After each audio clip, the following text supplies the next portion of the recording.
Hey guys, hope everyone out there is having a fantastic day. This is Tyler with Mom's Basement MMA, and I have a very special guest with us today.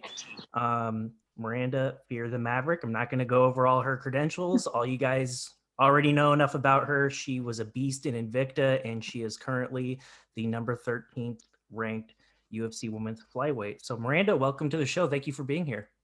Thank you for having me. Absolutely. So I wanted to talk a little bit. I want to skip over all of the boring questions about how you got into MMA, et cetera, et cetera. Everyone knows that you go to school now. Everyone knows that you got a lot of things going on. So I'm going to skip all that boring stuff and get right into it. You've been a very active fighter since the coronavirus has happened. You have you in 2019 you were still fighting in Invicta. So I was hoping you could kind of take me through a little bit about how the coronavirus has impacted your training from Invicta to now in the UFC. Okay. Well, coronavirus, of course, like most gyms, made me not be able to train at all for about 2 months. The gyms here in Virginia were closed down. I kind of found little loopholes around it, though, to be honest. I met with training partners in friends' garages. I would train with like 8 to 10 people. We would just get a group together and like train behind closed doors kind of thing. I always found a way to train. And then in June is when I got the call from the UFC, and I was like, I'm still in shape. I'm ready to go. 10-day notice. I took a fight against Barber. And of course, that didn't pan out because I ended up having to have eye surgery. But by the time that fight came around, gyms were starting to open back up. And when I got my eye surgery done with and everything and got back into the training camp, everything was pretty much back to normal in Virginia, at least as far as the gym was concerned. And if anything else, it ended up being better training for me after the coronavirus because the different policies had changed. Everything was a little bit cleaner in the gym. I had more room in the gym to train, that kind of stuff. I got you. And so one thing that came to mind when I thought about you is I'm sure in your background, like you've wrestled and fought in front of like 5 people, 500 people, 5,000 people. So in fighting, your UFC fights were both during the pandemic, of course. It's empty in there. Did that give you an advantage to hear your coaches better, or did you not really care one way or another? I've actually said that it was an advantage because no crowd, because I could hear my coaches better. But honestly, I'm usually selective at my hearing anyway. I would probably hear them either way. I don't know if the energy of a crowd would help me, hurt me. I'm not sure. I do like the exposure, of course, of being in a crowd. I like the energy around me. But once I get in the cage and the door's shut, I don't really think any of that matters anymore. I'm just focused on that person in front of me and the 2 coaches in my corner and potentially her coaches as well, if I can hear what they're telling her to do.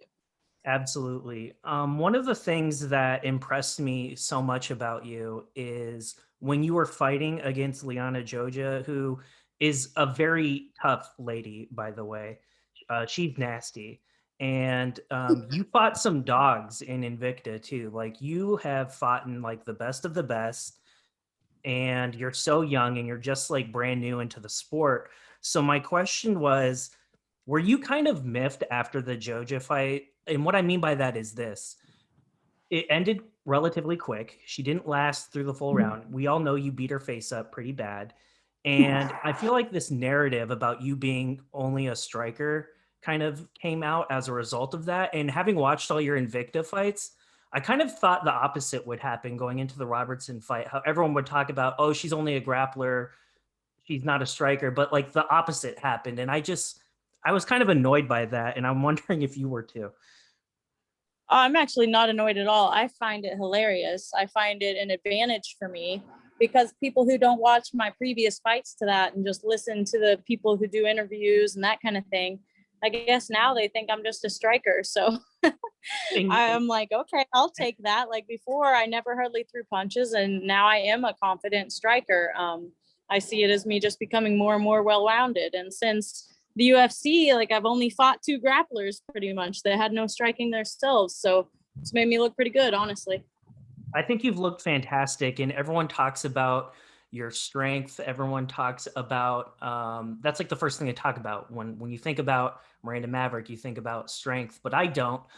For you, I think of speed.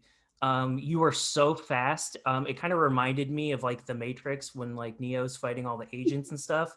That's how fast you were moving. And I honestly did not see the elbow that you put on her face until like it was like in slow mo. And then I saw it. I just saw her bleeding out of her face, a gusher coming out of her face. And I was like, what the hell happened?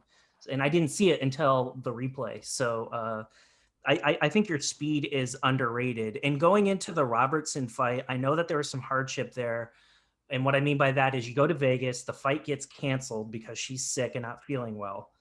Fly back to the East Coast for a little while, and then go back to Vegas. The fight was in Vegas, if I recall correctly, Yeah, against correct. Robertson. Okay, so then you go back to Vegas, and then you get her again, and again it was like the same narrative. I bet a lot of money on you to win that fight, and I'm glad I did because I knew I was like, yeah, Jillian's a beast. Like, mad props to her. I like Jillian Robertson. I think she's a fantastic fighter, but I knew enough about you where I was like, I think she's a better striker, and I didn't really understand the whole brown belt versus black belt thing either. I thought that was kind of silly, and I knew you'd be able to handle yourself on the ground with her. And she seemed very frustrated, even going into the second. Like she had a lot of like I guess she had ground control on you, but like she really couldn't do anything about that. And That was the um, thing. And even when ground control, like she wasn't striking, which actually made her ground control better because all she was trying to do was hold on to me. But it also made it to where it didn't damage me. It gave me an advantage as soon as I stood up and was able to punch her. I did more damage than her in the round, etc. But she did do pretty good when she had me on the ground at controlling me while I was there, which was a point of me needing to improve when I got back. But yeah, the brown belt versus black belt thing, at that point, it's barely intervals, right? Between who's better and who. well, you coming up, you have a really another tough girl that they're putting you up against, Maycee Barber. I've looked at a lot of her footage in preparation for the interview. I know roughly you guys are the same size. Your reach is identical. She's slightly taller than you, but by all accounts, it should be a really exciting bout. She's fought some really tough girls. She's coming off of two losses. She fought against the Mexican chick Grasso, and then she fought against Roxanne.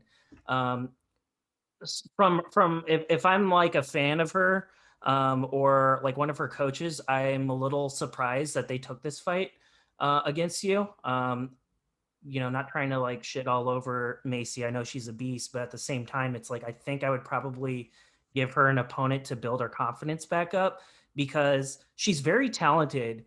But the one thing I see about her, and tell me if you agree, is it seems that she gets frustrated easily. Like she wants to have her way with people. She wants to get in the center of the octagon and be a bully. But then once she gets hit and realizes that she can't be that aggressive, she gets frustrated, is what my takeaway is. Yes, she pretty much starts swinging at that point. She lacks in technique once she gets frustrated. But she is young. She still is the future of the sport, whether people want to shit on her or not. Like, I'm not necessarily a fan of Maycee or anything, but I think they should give her a chance. She's still just so young. She does have a bright future in the sport and has already fought a lot of tough girls. Her taking the fight against me, I can see her mindset of if she does win, it's a statement for her. If she loses, it doesn't really matter, in terms of both of us. That's why I think it's silly as this should have been a fight that the UFC set up when we were number 4 and number 5. I think it's kind of a wasted fight for fans. It was a fan favorite. Like everybody wanted this fight to happen. I just think it's silly though. I think it's too soon. It's such a money fight for down the road, and they just kind of wasted this time on two prospects when they could get some of the like older girls out of the division. I agree with you, Miranda. And I think like I was kind of surprised at this matchup too, because I was like, this is a fight that you make like 18 months from now to do like a co-main for a fight night or the main for a fight night. So I was kind of surprised at that myself. And I wanted to ask you before we go, because I know we're running up on time, a couple questions that some of the listeners wanted to ask you that I thought I'd pass on. And one of the good ones is what's your most favorite fight that you've had thus far in your career, whether it be UFC or Invicta? The most impactful for me was that Liana Jojua fight, my UFC debut. I mean, that's what I worked my whole life to get up to in MMA, was that first UFC fight.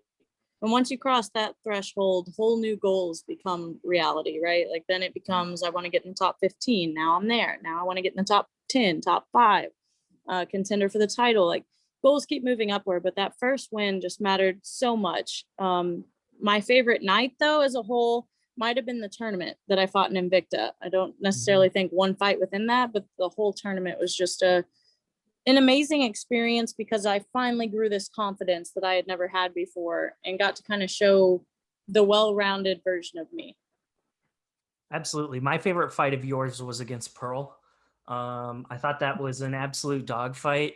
And I thought for you, at least for me, like looking at it and being a fan of Invicta, like this girl is really special. And I know that the narrative is going to be like, okay, well, she's too young. Pearl's been around.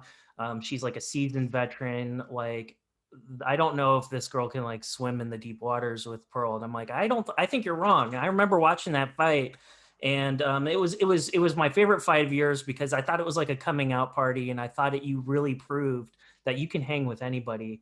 I think you're a really special talent. And before I let you go, I wanted to ask you one quick question. Who is your favorite male fighter in the UFC right now?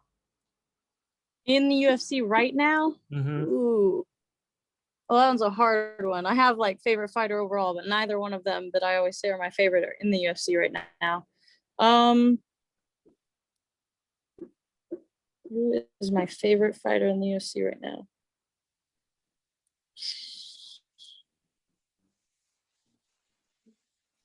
I mean, as far as favorite for fighting wise and stuff, oh goodness, don't even want to say that. I'm gonna go with Nagano right now. I'm a fan.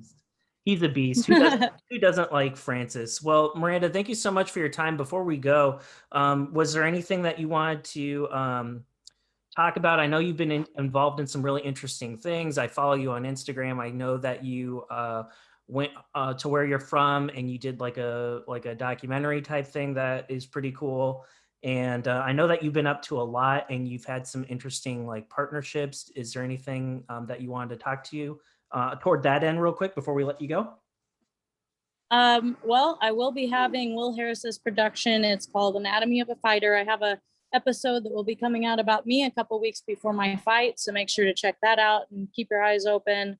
I also have some other cool stuff. I have my website that'll be opening in the next week. So check it out. I say the next week. I'm hoping to have it in the next week, at least the next few weeks. Cool. And then I'll have dice and stuff on sale there to where it's a little bit easier for everybody to get some stuff from me. And then just keep your eye out. I'm in fight camp as of right now. I actually have a girl that I fought a couple times with me here right now, Deanna Bennett, and she's training with me, and I'll be having several girls up to be training with me in preparation for this Maycee fight. But thanks for having me on. Well, thank you so much for being here, and honored to talk to you, and hopefully we can do it again in the near future. I hope so. Thank you. Thanks, Miranda. Bye.